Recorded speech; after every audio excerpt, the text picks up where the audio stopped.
مقاتل قوي من الفايكنج بيلف العالم علشان يدور على اللي قتل عيلته وينتقم منه، بس بيكتشف ان عمه هو اللي خانه. قبل ما نبدأ فيلمنا النهارده حابب اقولك انه متقسم لفصول، وكل فصل بيحكي حاجة بنمر بيها في حياتنا، بس ما بنبقاش عارفين الرسائل دي بتدل على ايه. وعلشان كده قبل ما نحكم على حاجة بتحصل لنا لازم نعرف الغرض منها ايه. I don't understand you. Eat of your God. الفصل الاول ابتلاع على البحر، وده معناه ان ممكن اي حاجة كنا بنبنيها طول الوقت تروح مننا بالساهل وما نعرفش نرجعها. علشان تفهم انا اقصد ايه يلا بينا نكمل قصتنا.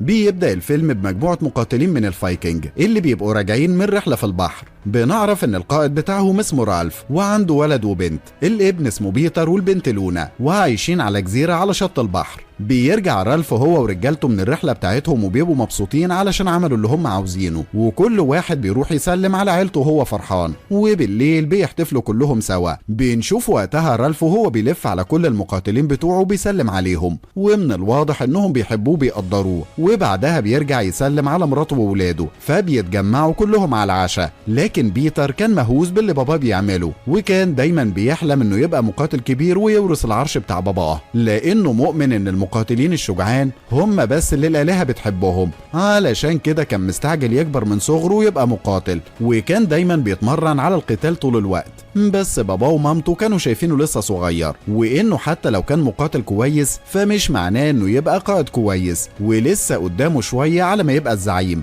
بس ده ما بيبقاش عاجب بيتر، وبيعرفهم انه بيتدرب طول الوقت وجاهز في اي لحظة انه يبقى الزعيم، وبيقولوا له انه يقدر يبقى مقاتل بسبب التدريب العادي، لكن اللي مش عادي انه يبقى الزعيم لانه لازم يكسب الصفة دي. فبيوعدهم بيتر ان في يوم هيملك الاراضي اللي حواليهم دي كلها. بس بتحصل مفاجأة مرة واحدة ورالف بيقوم يقف، لانه بيشوف مجموعة مقاتلين بيهجموا عليهم وبيبدأوا يقتلوا في كل رجالته، وما بيرحموش حد سواء كبير او صغير. فرالف بيأمر بيتر انه ياخد اخته لونا ويهربوا بسرعة. بيقف بيتر مش عارف يسمع كلام باباه ولا يساعده، لكن باباه بيزعق له، فبيجري بيتر وهو شايل اخته علشان يهرب. اما رالف فبيجهز نفسه علشان يهجم على المقاتلين. بنعرف وقتها ان زعيمهم اسمه رايمن، وبيكون عايز يستولى على الجزيرة دي بأي طريقة، وغالبا كده كان مخطط لكل حاجة. المهم بيبدأ رالف يهجم عليه وبيقتل منهم ناس كتير، بس بيجي فيه سهم وبرغم الجرح بيشيل السهم برضه وبيكمل. وبيبص على مراته ويطمن عليها، فبيلاقيها بتقاتل جنبه برضه، واللي بيقابلها بتقتله فورا. فبيحييها وبيبقى فرحان انها ما تخلتش عنه، لكن يا فرحة ما تمت. وهما بيبصوا على بعض بيجي سهم يرشق في بطنها فبتقع على الارض، فبيجري رالف عليها وهو زعلان وبيحاول يقومها، بس الوقت كان فات وبتموت.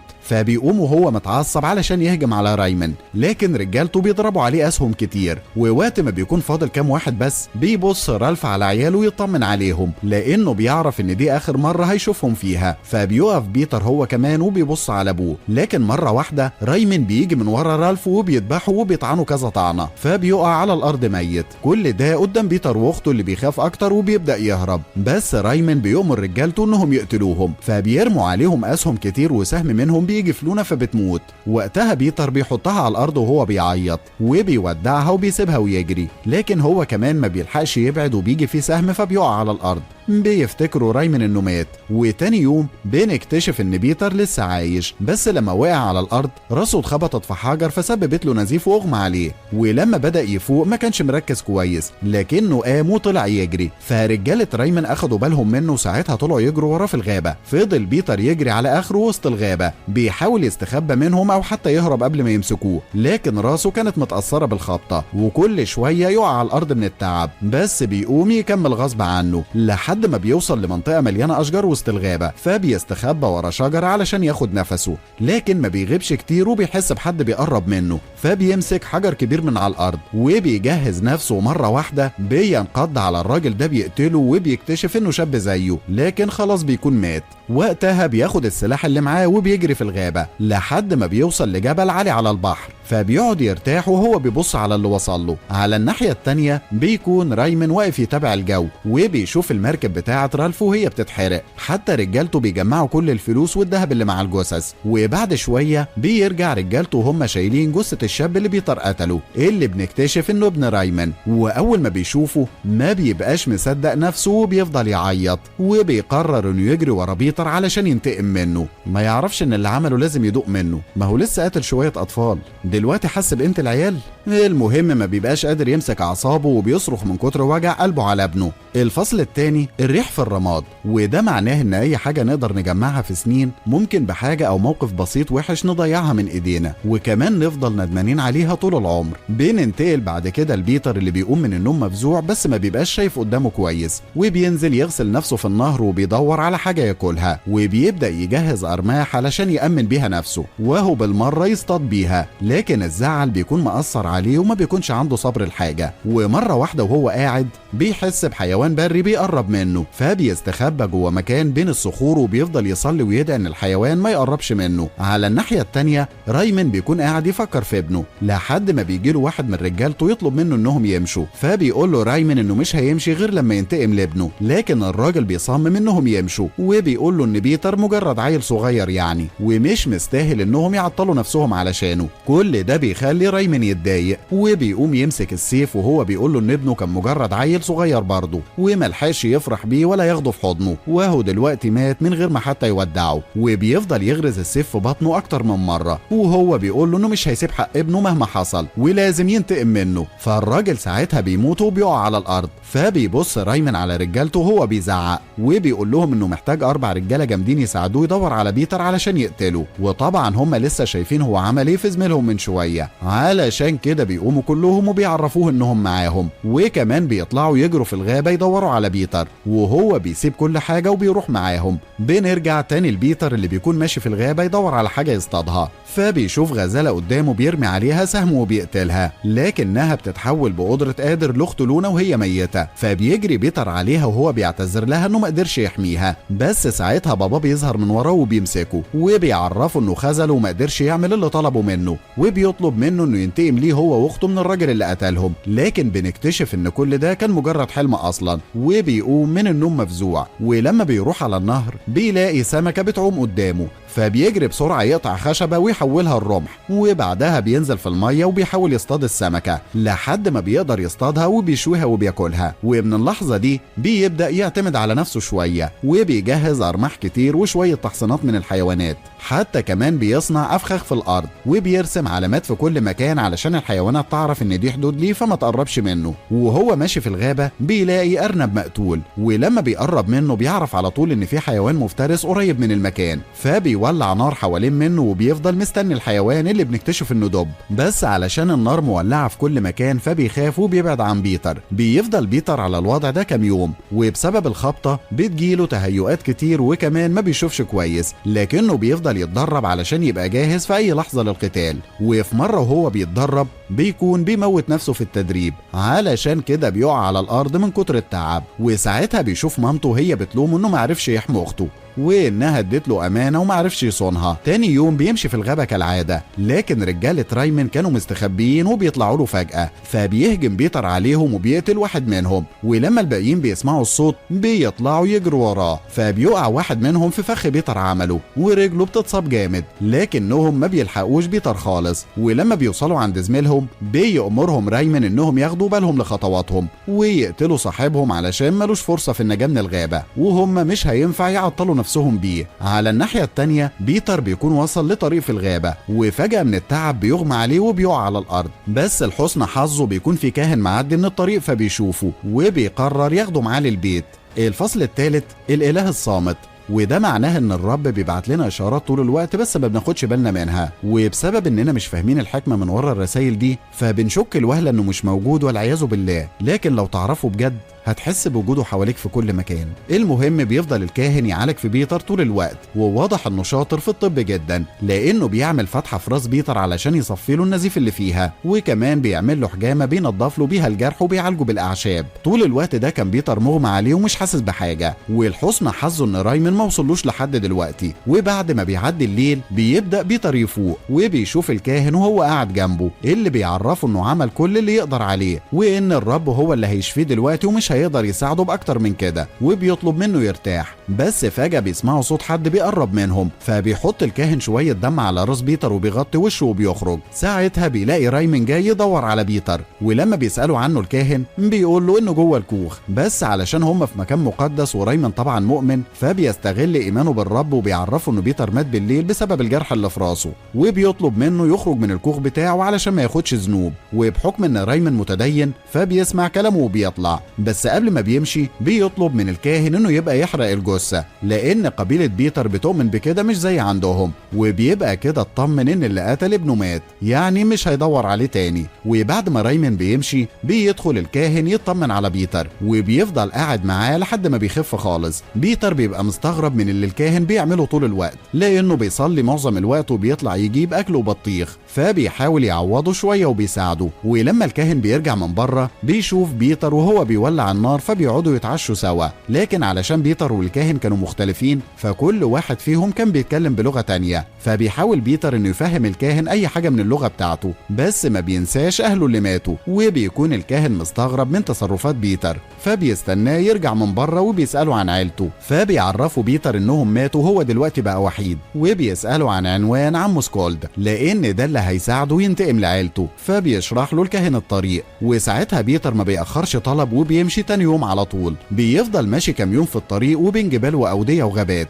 لحد ما بيوصل لمنطقه معينه، فبيشوف قريه بسيطه وسط الغابه، وساعتها بيستنى الليل يجي وبيبدأ يتسحب جوه القريه. بس اول ما بيشوف الاكل بيسرقه، ولما اهل القريه بيكتشفوه بيهددهم وبيحاول يفهمهم هو بيدور على ايه، بس لغتهم كانت مختلفه عنه. وبرغم كده كان في بنت اسمها نارا بتحاول تفهم لغته، فبيحاول يقول لها انه بيدور على عمه سكولد، لكنها بتفهم غلط وبتقول لاهلها انه يبقى ابن الملك سكولد. ساعتها اهل القريه بيفرحوا وبيبداوا يضيفوه، تقريبا كده سكولد ملك عليهم. المهم بيبداوا يغيروا له هدومه ويجهزوه علشان يبقى شبههم، حتى بيدهنوا وشه بالالوان زيهم. وهو مستغرب بيعملوا معاه كل ده ليه، لكنهم ما بيسيبوهوش خالص وبيقدموا له احسن اكل عندهم. وفي يوم بيصحى الصبح بيشوف شويه جنود وهم بيهجموا على القريه وبيقتلوا اي حد يقابلهم، فبيهجم عليهم وبيقتل اي حد يقرب منه، وده بيلفت نظر الزعيم بتاعهم، فبيفضل مراقبه وهو بيقتل في رجالته. وعلشان عدد المقاتلين كبير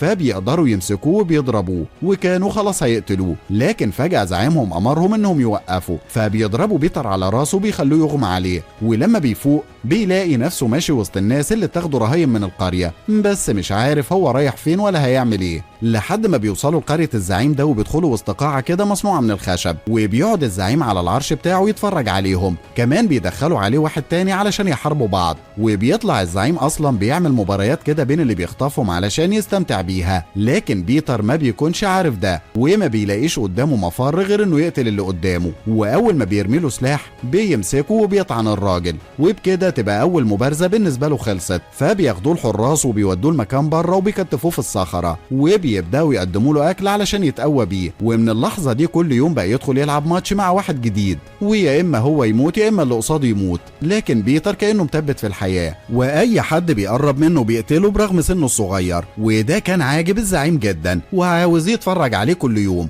وكل ماتش كان بيدخله مقاتل اقوى علشان يستمتع بيه. وقتها بيتر فهم انه لازم يواجه خوفه وما يستسلمش لاي حاجة في الدنيا، ويا اما يقتل والكل يخاف منه يا اما يموت ويرتاح. بس اللي كان مديله دافع هو روح الانتقام اللي مسيطرة عليه، لانه عاوز يقتل رايمن باي طريقة ومستني اللحظة المناسبة اللي يلاقيه فيها ويشفي ناره. وفي يوم بيتر مربوط في الصخرة بيلاقي الحراس جايبين بنت جديدة خاطفينها اللي بتطلع بتتكلم نفس لغة بيتر. ولما بيتعرفوا على بعض بيكتشف بيتر انها من قبيلة عمه سكولد اللي بتحكي له على بطولاته وانه ملك عليهم، وبتسأله لو كانوا يقدروا يهربوا من المكان. لكن بيتر بيعرفها ان الهرب من هنا مستحيل، وان مفيش حد قدر يهرب من هنا قبل كده. فبتسأله البنت عن المدة اللي قضاها في المكان، بيعرفها انه قاعد من زمان لدرجة انه نسي الزمن. وقتها بتحس بالامان من ناحيته وبتقول له على اسمها ماريا، بنت متجوزة وعندها طفل ونفسها تهرب من المكان بأي طريقة علشان ترجع لعيلتها. بس ما بتعرفش بيتر اي حاجة من دي. ولما بيجي عليها الدور علشان تدخل تقاتل بيديها بيتر شوية نصايح وبيعرفها انها لازم تنجح لو عاوزة تعيش، فبتدخل الماتش وفعلا بتفوز. ولما بتخرج بتسأله هيعملوا ايه لو فضلوا يقاتلوا كل اللي يقابلهم. بيتر بيعرفها انهم كده كده هيتقابلوا في مرة وانها لازم تحارب وما تستسلمش لاي عواطف. وفعلا بيفضلوا الاتنين يقاتلوا كل يوم لحد ما بيخلصوا على كل المقاتلين وما بيفضلش غيرهم، وده معناه انهم هيواجهوا بعض. ولما بيجي يوم الماتش بينهم بيتصرح بيتر ان عندها عيلة وطفل لسه يدوب 5 سنين، فبيتأثر بيتر بكلامها وبيسألها ليه ما قالتلوش قبل كده. بتعرفه انها ما كانتش عاوزاه يفتكر عيلته اللي ماتت وتقلب عليه المواجع. وقتها بيجي الحراس وبياخدوهم على الماتش، ولما بيدخلوا القاعة بيبدأ بيتر يهجم عليها وبيضربها وبيعرفها انها لو ما عملتش كده فهيقتلوهم الاتنين. وقتها ماريا بتهجم عليه هي كمان لكنه بيبقى اقوى منها وبيستنوا لحد ما السلاح بيترمي عليهم، فبتاخد ماريا الرمح وبترميه في الحارس اللي على البوابة. اما بيتر فبيمسك السيف وبيقتل كل الحراس اللي بيهجموا عليه، وبيؤمر ماريا انها تهرب من المكان بسرعة علشان عيلتها. فبتجري ماريا من المكان، فبيهجموا على بيتر وبيتكاتروا عليه. وبرغم انه قتل عدد كبير منهم الا ان الزعيم لسه معجب بيه وبيأمرهم ما يقتلوهوش، فبياخدوه وبيربطوه في الصخرة وبيروح الزعيم يوديله الاكل بنفسه، وبيعرفوا انه متضايق منه علشان قتل ناس كتير من رجالته، وبيعاقبوا انه ما ياكلش الاكل كله، وبياخدوا منه وبيرميه على الارض. وبتعدي الايام وبيتر بيفضل يقاتل برضه في الحلبة لحد ما في يوم بيجي مجموعة من المقاتلين وبيهجموا على القرية اللي هو فيها وبيقتلوا كل الحراس وما بيفضلش غير الزعيم. بنكتشف ساعتها ان سكولد لما عرف ان بيتر لسه عايش رجع يحرره، وده بسبب ماريا اللي اول ما رجعت عرفته ورجعت علشان تحرر بيتر، اللي بالمناسبة اول ما وصلت للقرية راحت للزعيم وقتلته علشان تعاقبه على اللي عمله فيها. اما سكولد فبيجري على بيتر يطمن عليه، بس بيكون مصاب اصابات خطيرة فبيأمر رجالته انهم ينقلوه للقرية بتاعتهم ويعالجوه. بيرجع بيتر للقرية وبيفضل مغمى عليه طول الليل لحد ما بيقدر يسترجع قوته. وتاني يوم اول ما بيقوم بيروح يتكلم مع عمه، بس بيقابل ماريا في الطريق وبتبقى فرحانة انه لسه عايش، فبيسألها ليه رجعت له تاني. بتقول له ان دي اقل حاجة تعملها علشانه وكمان علشان هو ابن اخو الملك بتاعهم، وبتطلب منه يروح يتكلم مع عمه اللي بيلاقيه قاعد على العرش وناس كتير حواليه بيحموه. فبيسألوا عن قبيلة الناس اللي معاه. سكولد بيعرفوا انهم من كل مكان لكنهم اختاروا يبقوا معاه علشان لقوه اقوى. فبيتكلم بيتر معاه عن باباه وانه كان محارب كبير ومحدش بيقدر عليه لحد ما هاجم عليه شوية مقاتلين وقتلوه هو وعيلته.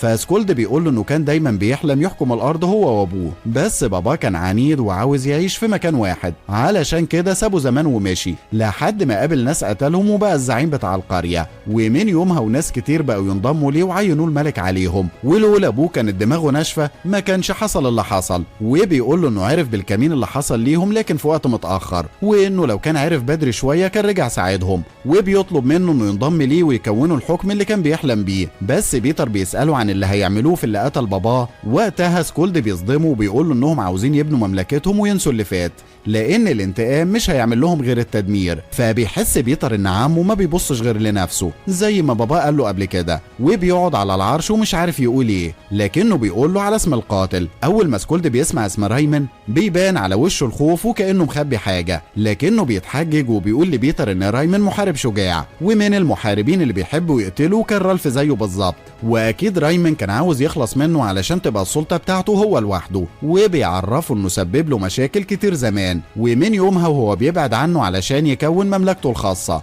فبيسأله بيتر ايه السبب اللي خلاه يقتل ابوه، فسكولد بيعرفه ان باباه كان مقاتل بتاع حروب واكيد رايمن كان عاوز يخلص منه علشان ما ينازعهوش على السلطه. فبيرد بيتر عليه وبيعرفه ان هو كمان مقاتل ولو حارب والده زمان وقتله فلازم يحاربه هو كمان وينتصر عليه. بيحس سكولد ان مفيش مفر من الانتقام وبيوعد بيتر انه هيساعده يقتل رايمن ويرجع حقه. بيقوم بيتر يدخل الخيمه بتاعته، اما سكولد فبنكتشف ان رايمن شغال معاه واللي بيدخل له الخيمه وبيطلب منه انه يقتل بيتر علشان ينتقم منه لقتل ابنه. بس سكولد بيعرفه انه مش عاوز يقتل يقتل بيتر لانه محتاجه دلوقتي، وممكن دي تبقى الفرصة الوحيدة اللي يكفر بيها عن ذنوبه. بيستغرب رايمان من كلامه وبيضحك عليه لانه هو اللي امره قبل كده يقتل اخوه، فازاي دلوقتي مش عاوز يقتل ابن اخوه؟ بيعرفه سكولد ان عاوز يكفر عن ذنوبه ونفسه يبقى عنده مملكة كبيرة يحكمها، وده مش هيحصل غير بمساعدة واحد زي بيتر اللي ما بيخافش من الموت. وهما بيتكلموا بيدخل رجالة سكولد علشان يقتلوا رايمان،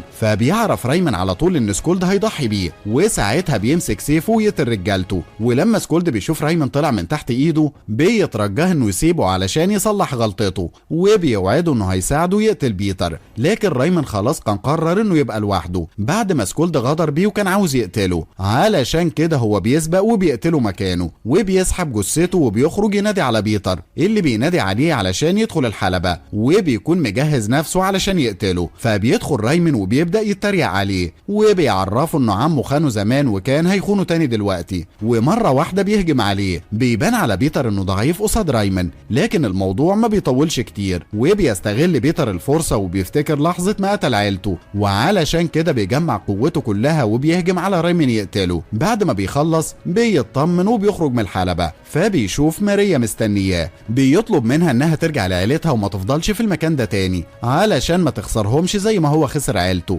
وبيسيبها ويمشي يدور على مكان يبدأ فيه حياته من جديد بعد ما قدر يرجع حق باباه وعيلته ويطفي النار اللي جواه. ولحد هنا بيكون فيلمنا النهارده خلص، اتمنى يكون عجبكم واستنونا في فيلم جديد. يلا سلام. بيتحول لبطل خارق علشان ينقذ البنت اللي بيحبها. بيبدأ فيلمنا في قسم شرطة شنغهاي، وبنشوف زعيم عصابة اسمه فانج وهو بيضرب في العساكر، وبيدور على الضابط اللي قبض على مراته، وعلشان هو زعيم عصابة فما حدش من الشرطة قدر يوقفه، كلهم كانوا خايفين منه. وفي النهاية قدر ياخد مراته ويمشي من القسم من غير ما حد يقبض عليه. بس لما خرج للشارع لقى العربيات بتاعته اختفت برغم انه كان سايبها في الشارع، وعلشان كده بدأ يحس ان في حاجة مش طبيعية، فطلب من رجالته انهم يرجعوا بسرعة على القسم علشان يتحموا فيه. ولما بدأوا يرجعوا لقوا الضباط بيقفلوا كل الابواب والشبابيك، ومرة واحدة بيظهر مجموعة ناس كتير بنعرف انهم عصابة تانية عدوة لعصابة فانج واسمها عصابة الفأس.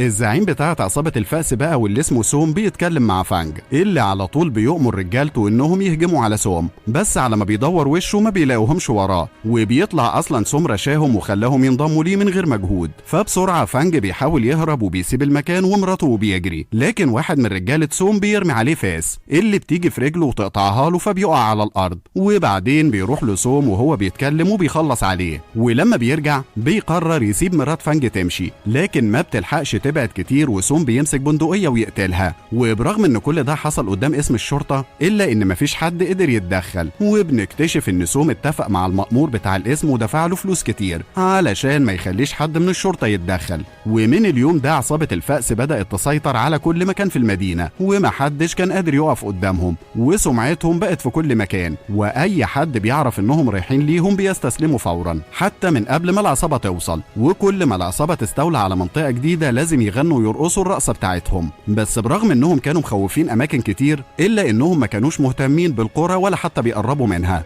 ومن ضمن القرى دي بنروح لقرية اسمها وادي الخنازير اللي كل حاجة عندهم بتبقى قديمة لسه، لدرجة انهم لسه بيستخدموا الحمامات العامة. وبنشوفهم وكل واحد شايف شغله وباين عليه انهم اقوياء، لكن كل ده ما بيفرقش حاجة لاننا بنشوف واحد بس هو اللي يملك القرية دي، ودايما بيبقى سكران وبيتحرش بأي حد يقابله. وعلشان هو صاحب البيوت والأراضي في القرية فالكل كان بيخاف منه وبيسمع كلامه وبيحاولوا يهزروا معاه، إلا واحدة بس اللي كانت بتعامله وحش وهي مراته اللي بنشوفها وهي حاطة سجارة في بقها طول الوقت. وفي وسط القرية بنشوف واحد بيستحمى في الساحة، لكن المية بتقطع عليه فجأة، فبيروح يتكلم مع الست صاحبة الحي وبيسألها المية هترجع امتى، فهي بتتعصب وبتنزل تزعق معاه لانه اتأخر في دفع الإيجار وعليه شهرين، وبتمسكه تضربه وكمان بتزعق لكل الناس، وبتعرفهم ان المية هتتقطع 3 أيام في الأسبوع علشان ما بيدفعوش الإيجار في ميعادهم، ومحدش بيقدر يقول لها أي كلمة. حتى جوزها لما بتعرف انه عاكس واحدة ست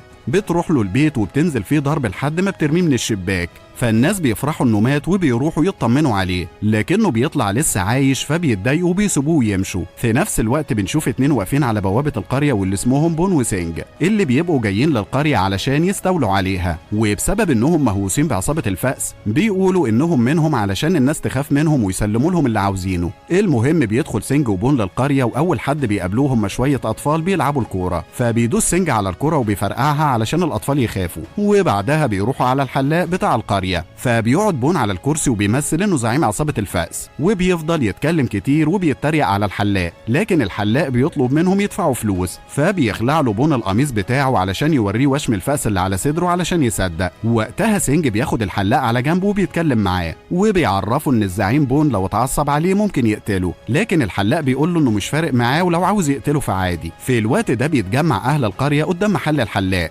فبيطلع سينج يتكلم معاهم وبيتحداهم لو في حد يقدر يقرب منه، وبيخوفهم انه من عصابة الفأس، بس العصابة سمعتها بتكون سابقاها والناس كلهم عارفين عن سمعتهم الوحشة. فبيتحداهم سينج وبيقول لهم انه هيواجه اي واحد فيهم بس يكون لوحده، وبيختار ست على اساس انها ضعيفة، لكن الست بتضربه ضربة تخليه يجيب دم من بقه، فبيتحجج انها ست وبيقول لها انه ما بيضربش ستات، وبيطلع حد تاني يواجهه، فبيشاور على واحد تاني لكنه بيطلع طويل قوي فبيخاف منه، وبيختار راجل عجوز المرة دي، بس المشكلة ان الراجل بيطلع عنده عضلات كبيرة، فسينج بيخاف منه وبيقول له انه كان بيشاور على الطفل. بيطلع الطفل علشان يواجهه لكن بيطلع عنده عضلات هو كمان، فبيقف سينج محتار يختار مين فيهم، لانه كل ما يختار حد بيلاقيه قوي وهيضربه، وبيقول لنفسه انا ايه اللي وقعني في الحي ده. في الوقت ده بتظهر الست صاحبة الحي وبتضرب سينج بالشبشب على وشه، ومن كتر الضرب اللي سينج بياخده بيجري بسرعة وبيمسك قنبلة وبيهدد الناس انه هيطلب المساعدة من العصابة بتاعته ولو جم هيقتلوهم كلهم،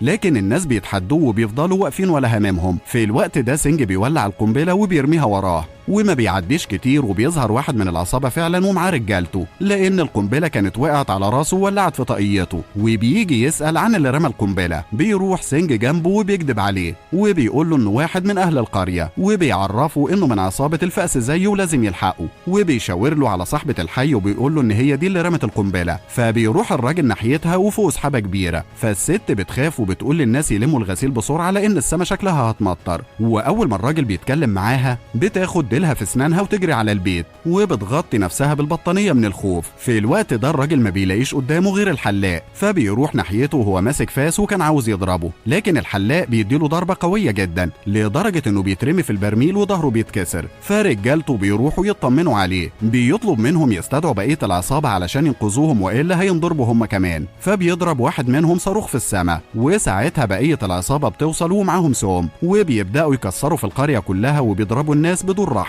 وبيمسك سوم بنت صغيرة وبيرمي عليها بنزين علشان يولع فيها، وهو بيسأل مين اللي ضرب واحد من رجالته بس محدش بيطلع، فبيولع سوم النار وبيرميها على البنت، وقبل الولاعة ما تقع على البنت بيطلع واحد من وسط الناس اسمه كولي وبيمسك الولاعة وبيقول لسوم انه هو المسؤول. فالعصابة بتهجم عليه علشان يقتلوه، لكن كولي بيبدأ يضرب فيهم وباين انه اقوى منهم، بس العصابة كلها بتبدأ تهجم عليه مرة واحدة وهو خلاص ما عادش قادر يعمل حاجة معاهم، لحد ما بيتدخل واحد تاني من القرية وبيساعده وبيهجم على افراد العصابة وبيوقعهم واحد ورا التاني. فالعصابة بيحسوا انهم خلاص هيخسروا وبيروحوا بسرعة على العربيات علشان يجيبوا بنادق. في الوقت ده بيظهر دونيت وبينضم للخياط وكولي وبيحوش كل الطلقات بعصاية وبيكسر البنادق وبيعمل عاصفة كبيرة في المكان لدرجة ان مفيش حد كان قادر يشوف قدامه. وعلى ما الجو بيهدى شوية بنشوف العصابة كلها وهم مرميين على الارض ومفيش واحد فيهم سليم. بالليل بقى بنكتشف ان سوم مسك سينج وبون واخدهم معاه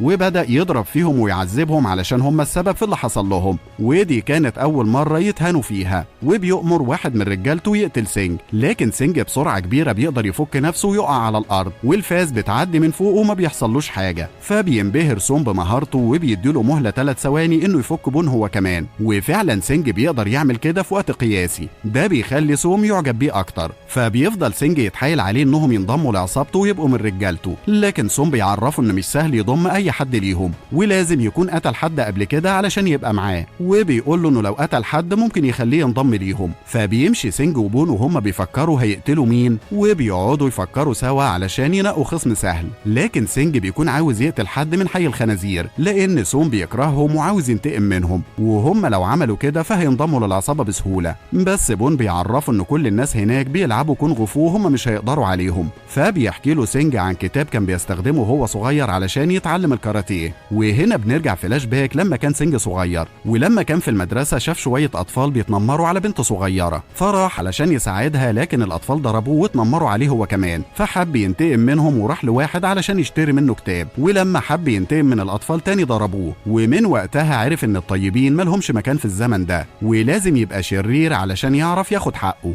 وبنرجع تاني للواقع وهو بيقول لبون انهم يقدروا يتعلموا من الكتاب ده ويبقى عندهم قوة خارقة. ووقت ما بيتكلموا بيشوفوا بنت واقفة بعربية ايس كريم، فبيقرر سينج انهم يروحوا يسرقوا منها الايس كريم ويجروا، ولما اشتروا الايس كريم فعلا اخدوه هربوا من غير ما يدفعوا حسابه. فالبنت جريت وراهم علشان تمسكهم لكن ما قدرتش تكمل وكانوا ركبوا الترام، وهم طول الوقت ده بيضحكوا عليها. تاني يوم بنشوف سينج وبون وهم واقفين في حي الخنازير وبيراقبوا القرية علشان يقتلوا حد فيها، بس شافوا صاحبة الحي وهي بتزعق للتلاتة اللي عرضوا القرية المشاكل وبتطلب منهم انهم يمشوا من القرية علشان العصابة هترجع تدور عليهم. لكن بتيجي الست اللي التلاتة دول انقذوها هي وعيلتها وبيقدموا لهم هدية بسيطة على اللي عملوه معاهم، فبيعرفوا انهم عملوا الصح ومش فارقة معاهم حاجة تانية. والمفاجأة بقى ان اهل القرية بدأوا يتجمعوا حواليهم هم كمان ورفضوا انهم يخرجوا من القرية. فالست بتتعصب عليهم وبتبدأ تصرخ بصوت عالي وما فيش حد بيقدر يتكلم معاها والكل بيسد ودانه من الصوت، حتى سينج وبون ما بيقدروش يستحملوا. وعلشان كده سينج بيقرر انه يقتل صاحبة الحي طالما ما بتسمعش كلام حد، وبيرمي سكينة عليها بس السكينة بتخبط في حيطة وبترد في كتفه فبيقع على الارض. فبيحاول بون يساعده وبيمسك سكينة تانية وبيرميها بس بتيجي في الكتف التاني بتاع سينج، ولما بيحاول بون تاني يمسك سكينة ويحدفها السكينة بترشق في دراع سينج، وعلى ما بيجي يحدف السكينة بتكون اليد بتاعتها بس. فالست بتتعصب وبتسأل مين اللي عمل فيها كده. في الوقت ده بتاخد بالها من بون وسينج، لكن بون بيمسك قفص تعابين علشان يرميه عليها بس التعابين كلها بتقع فوق سينج وبتقرصه، فبيفضل سينج يتوجع لكن بون بيسنده وبيطلعوا يجروا بسرعة علشان يهربوا وكل واحد فيهم بيجري من ناحية. فالست بتجري وراهم بسرعة كبيرة وبتسيب بون يجري لوحده وبتروح ورا سينج، لكنه بيفضل يموه فيها لحد ما بيخليها تخبط في يافطة في الطريق وبيقدر يهرب منها. ولما بيوصل للمدينة سم التعابين بيكون اشتغل وساعتها شفايفه بتورم ورم كبير، فبيحاول يتخلص من السكاكين اللي في جسمه وكل ما بيطلع سكينة ما بيقدرش يستحمل وبيخبط في كل حتة. وعلى ما بيقدر يفوق ويرجع لصحته بيروح لبون في المكان اللي مستنيه فيه، فبيستغرب بون ان جروحه كلها راحت وبقى سليم وكمان راحت بسرعة، لكن سينج نفسه ما بيكونش عارف ايه السبب. في نفس الوقت بنشوف سوم وهو جايب 2 قتلة مأجورين وبيتفق معاهم انهم يقتلوا اهل قرية الخنازير وبيحذرهم انهم بيلعبوا كونغ فو اقوياء جدا. فالقتلة بيطلبوا فلوس كتير جدا وبيقولوا له ان المهمة هتكون صعبة، لكن سوم بيشكر فيهم وبيعرفهم انه جابهم علشان عارف انهم رقم 1 في الجريمة. بس الاتنين بيردوا عليه في نفس واحد وبيعرفوه انهم رقم 2، لان رقم 1 في الجريمة يبقى الوحش، لكنه مش موجود دلوقتي علشان في السجن. على الناحية التانية في القرية بنشوف التلاتة اللي اتخانقوا مع العصابة وهم بيجهزوا نفسهم علشان يسيبوا القرية، لكنهم بيبقوا زعلانين جدا لان دي اول مرة يسيبوا اهلهم ويمشوا، وبيقرروا انهم يلعبوا بعض شوية علشان ما ينسوش الايام الحلوة اللي كانت بينهم، وبيفضلوا يضربوا في بعض بكل مهارة وسرعة وبيبان انهم اقوياء جدا. وبالليل بيلم كل حاجته وبيمشي من القرية، بس وهو خارج بيشوف راجل اعمى وغريب عن القرية قاعد يعزف، فما بيحطش في دماغه وبيسيبه ويمشي وما بيلحقش يبعد كتير وبيحس ان في حاجة غلط. وعلى ما بيبص وراه بيلاقي ضربة جاياله من الراجل الاعمى ده، فراسه بتتقطع وبيقع على الارض ميت.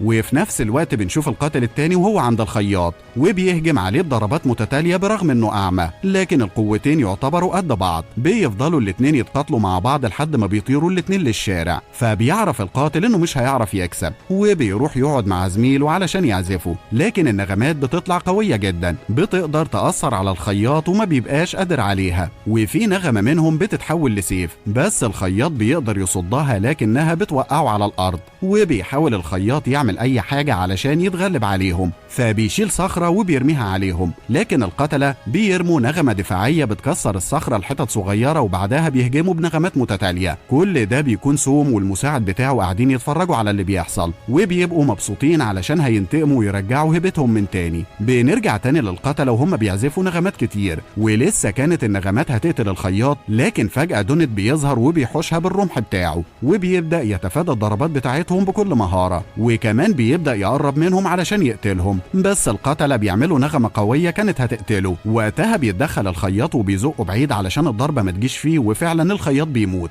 اما دونيت فبيتصاب اصابات كبيرة. في اللحظة دي بتطلع صاحبة الحي وبتبدأ تصرخ صرخات قوية جدا لدرجة انها بتدمر البيانو اللي القتلة بيعزفوا عليه، فالقتلة بينصدموا من اللي بيحصل وبيطيروا في الجو علشان يروحوا يقتلوها، لكن فجأة بيظهر جوزها صاحب الحي وهو نازل من السماء وبيمسكهم وبينزل طحن فيهم، حتى بيلف بيهم ولا كأنهم عيال صغيرة وبيرميهم لبعيد. فبيرجعوا بسرعة يحاولوا يعزفوا من تاني نغمات أقوى من الأول، وبيطلع مقاتلين وهميين مع النغمات، لكن الست بتاخد نفس كبير وبتصرخ بأعلى صوت عندها، فالمقاتلين بيتدمروا خالص وبيترجوها تسامحهم وبيعرفوها إنهم كانوا فاكرين إن زئير الأسد ده أسطورة، وعمرهم ما صدقوا إن في مقاتلين عندهم القوة دي، وبيسيبوا القرية وبيمشوا. في الوقت ده الست بتاخد بالها من سوم والمساعد بتاعه اللي بيطلب من رجالته إنهم يجهزوا علشان يهربوا بسرعة، لكن ما بيلحقوش وبيكتشفوا إن صاحب الحي ومراته قاعدين معاهم في العربية، فبيترجاها سوم انها تسيبه وبيوعدها انه مش هيجي للحي بتاعها تاني وكان هيعملها على نفسه، فبتسيبه يمشي هو ورجالته، وبنشوفه هو مش قادر يمسك نفسه خالص وخايف من اللي بيحصل. بنرجع تاني للقرية وبنشوف الناس كلهم وهم زعلانين على الثلاثة اللي ماتوا. تاني يوم بنشوف سينج وبون وهم راكبين الترام، وبتكون في مشكلة مع واحد فبيحاولوا يتدخلوا، لكن الراجل بيزقهم وبيضربهم فبينزلوا من الترام بسرعة وهم خايفين، واول ما بيقفوا بيلاقوا عربية البنت بتاعة الايس كريم تاني، فبيقرر سينج انه يروح يسرق منها الفلوس بتاعتها غصب عنها، وبيمسك سكينة وبيسألها على مكان الفلوس، لكن الغريبة انها ما بتعملش اي ردة فعل خالص. اما بون فبيكون وصل لصندوق الفلوس بتاعها، فبيروح سينج يطلع الفلوس منه علشان ياخدها، فبتحاول البنت تخليه يسيب لها الفلوس بس مفيش نتيجة، ولما بيبقى ماشي البنت بتفضل تنادي عليه، فبيبص لها سينج وبيكتشف انها خرصة، لكنها بتطلع له صندوق ومنه مصاصة قديمة، فبيفتكر سينج على طول ان دي البنت اللي ساعدها زمان ايام المدرسة اللي بترجع له ذكرياته واحزانه القديمة، وبيحس قد ايه ان شخصيته اختلفت عن الاول. ولما البنت بتمدله ايدها علشان تديله المصاصة بتاعتها ما بيرضاش ياخدها منها وبيزق ايدها فالمصاصة بتتكسر، وبيمشي سينج وهو متضايق وبيطلب من بون انه يفترق عنه ويسيبه في حاله، وبيديله كل الفلوس اللي سرقها من البنت، وبعدها بيروح يقعد على الرصيف وهو متضايق، لكن بعد شوية بيلاقي 2 من عصابة الفأس داخلين عليهم وبياخدوه لسوم، واول ما بيوصل بيقابله مساعد سوم وبيديله فلوس كتير وبيعرفوا انه بقى واحد منهم وبيشتري له هدوم كتير تليق بيه. ولما بيدخل لسوم بيكلفه بمهمة جديدة وبيطلب منه انه يطلع له واحد من المستشفى، ولو عمل كده فعلا هيخليه واحد منهم، فبياخد المساعد بتاع سوم معاه وبيوديه لمستشفى قديمة خاصة بالمجرمين الخارقين، وبيقول له على مواصفات الأوضة اللي هيوصل لها، وفعلا سينج بيروح له الأوضة دي وما بيقدرش يفتحها، فبيلاقي واحد قاعد قدام الحمام، طبعا بيبقى مصدوم من شكله لكنه بياخده معاه لسوم. لما الراجل ده بيقعد قدام سوم ما بيبقاش مصدق ان هو ده الوحش اللي مستنيه يساعده وبيتريق على شكله، لانه المفروض بطل خارق مش راجل عجوز قاعد بملابس داخليه. المهم بيطلبوا منه يساعدهم ويقتل الست صاحبه القريه وجوزها، فبيعرفهم انه شغال مجاني عادي، بس المهم انه يقابل ناس اقوياء، لكنهم طبعا بيستهتروا بيه اكتر وبيطلبوا منه يوري لهم جزء من قوته، فبيقول لهم يضربوه زي ما هم عاوزين، وساعتها بنشوفه وهو وشه بيتحرك من كل ضربه، وحتى بياخد منه سلاح وبيصوبه ناحيه راسه وبيضرب رصاصه، بس بيمسكها بصباعينه الاتنين، وده ما بيخليش حد من اللي واقفين مصدق عينه ولا حتى احنا طبعا. المهم بيقوم الوحش وبيضرب ضربه برجله بيعمل بيها شق في الارض، لدرجه ان الحيطه نفسها بتنشق هي كمان نصين، وبنتفاجئ ساعتها ان صاحبه الحي وجوزها قاعدين في الحانه وكانوا جايين يخلصوا على سوم ورجالته علشان ينتقموا، لكن الوحش بيعرفهم انه لسه خارج من السجن وما اتقتلش من زمان، وبيتحداهم يدخلوا معاه في القتال الاول، فبتبدا الزوجه اول ضربه وبتديله برجلها تقسم الترابيزه نصين، بس الوحش بيصد ضرباتها بكل سهوله، فبيتدخل جوزها وبيديله ضربه في وشه، لكن برضه الوحش ما بيتاثرش بيها، وبتدور بينهم الثلاثه معركه جامده جدا، وكل شويه واحد فيهم يقع على الارض، فبتبدا الست تستخدم سلاحها السري وبتجمع قوتها وبتصرخ في وشه، لكن الوحش ما بيتحركش من مكانه غير خطوه واحده بس، وبعدها بيضربها برجله بيوقعها على الارض، فبينضم زوجها ليها وبيضربه هو كمان، بس الاتنين ما بيبقوش قادرين عليه، فبتقرر الست انها تستخدم السلاح بتاعها تاني، لكن المرة دي بطريقة مختلفة، وبتمسك الجرس وتعمل له فتحة من السقف، وجوزها بيجي لها ويمسكه لها، وبتبدأ تصرخ في الوحش فبيطير لبعيد وهو بيتدمر حرفيا، حتى المكان نفسه بيتدمر من صراخها. وقتها الوحش بيقرر يستسلم، ولما بيصدقوه بيحطوا الجرس على جنب، بتطلع حيلة من الوحش وبيطلع لهم خناجر من معاه وبيهجم عليهم، لكنهم بينجحوا يصدوا الخناجر وبيوقعوه على الأرض يثبتوه، والتلاتة يعتبر مكتفين بعض ومحدش يقدر يسيب التاني، بيطلب منه يروح يضرب صاحبة الحي وجوزها بيها علشان ينتصروا، لكن سينج لما بيقرب منهم بيغير رأيه وبيضرب الوحش على راسه، فالوحش بيسيب الست وجوزها وبيقوم يمسك سينج يديله ضربة في صدره لدرجة ان القفص الصدري بتاعه بيتكسر، وبيضربه ضربات كتير في كل مكان ومفيش حتة بتفضل سليمة. ولما بيبص وراه بيكتشف ان صاحبة الحي وجوزها اختفوا من المكان، وكمان اخدوا سينج معاهم، فبيتعصب سم من اللي حصل وبيروح يزعق للوحش اللي ما بيستحملش كلام منه، وبيضربه ضربة تخلي راسه تلف 360 درجة، فبيكون بايظ من كل حاجة. لكن صاحبة الحي بتكون مستغربة انه لسه عايش بعد كل الضربات دي، وبتشك انه بطل خارق علشان لسه في نفس، والبني ادم الطبيعي ما بيستحملش كل ده وكان زمانه مات، فبتقرر تاخده تعالجه لحد ما يقوم، وبيلفوا جسمه كله بالشاش. في نفس الوقت بيوصل الوحش للقرية وبيدور على سينج علشان يقتله، ولما بيدخل القرية ما بيلاقيش ولا واحد فيها، لكن بيوصل للمكان اللي كان سينج بيتعالج فيه، فبيطلع يدور عليه بره وبيلاقيه واقف قدامه. وقتها العصابة بتهجم عليه علشان يقتلوه، لكن سينج بيقتل فيهم واحد ورا التاني. في الوقت ده بيتدخل الوحش وبيهجم عليه، فبيدافع سينج عن نفسه وبيصد كل ضرباته بسهولة. ولما الوحش بيحس انه مش هيقدر عليه بمهارته العالية بيبدأ يستخدم مهارته الروحية وبيتحول لضفدع وبينط ناحيته علشان يضربه، بس سينج بيقدر يتفادى ضرباته برضه، ومع الضرب الكتير بيشيله الوحش وبيطير، وبيسيبه يكمل طريقه في الطيران زي ما هو وبينزل هو. لكن اللي بيحصل ان سينج بيوصل لارتفاع عالي جدا، بس وهو نازل بيستخدم مهارته وبيتحول لنيزك مليان نار، واول ما بيوصل للارض بيدمر الوحش حرفيا، حتى بيغرزه في الارض من كتر قوته. فبيستسلم الوحش وبيترجى يسامحه، ولما بيشوفوا سينج كده ما بيرضاش يكمل عليه، لكن برضه بتطلع خدعة من الوحش وبيحاول يهجم تاني على سينج، بس سينج بيصد ضربته وبيستخدم قوته الروحية من تاني وبيوجه له ضربة قوية تلزقه في الحيطة، حتى كف ايده بيعلم على الحيطة من غير ما يلمسها، وبيترجى الوحش انه يسامحه ويعلمه القوة الروحية بتاعته. بيعدي الوقت بينا وبنشوف البنت بتاعة الايس كريم وهي ماشية في الشارع لحد ما بتوصل لشارع معين، وبتلاقي فيه محل ايس كريم لسه فاتح جديد بس عليه نفس شكل المصاصة بتاعتها، ولما بتروح تشوف مين اللي جواه بتكتشف انه بون وسينج، اللي اول ما بيشوفها بيخليها تشتغل معاه وبيعتذر لها على اللي عمله معاها قبل كده، فهي بتفرح ان شخصيته رجعت طيبة زي الاول، وبقوا يعملوا ايس كريم يوزعوه على الاطفال. ولحد هنا بيخلص فيلمنا النهارده، اتمنى يكون عجبكم واستنونا في فيلم جديد. يلا سلام.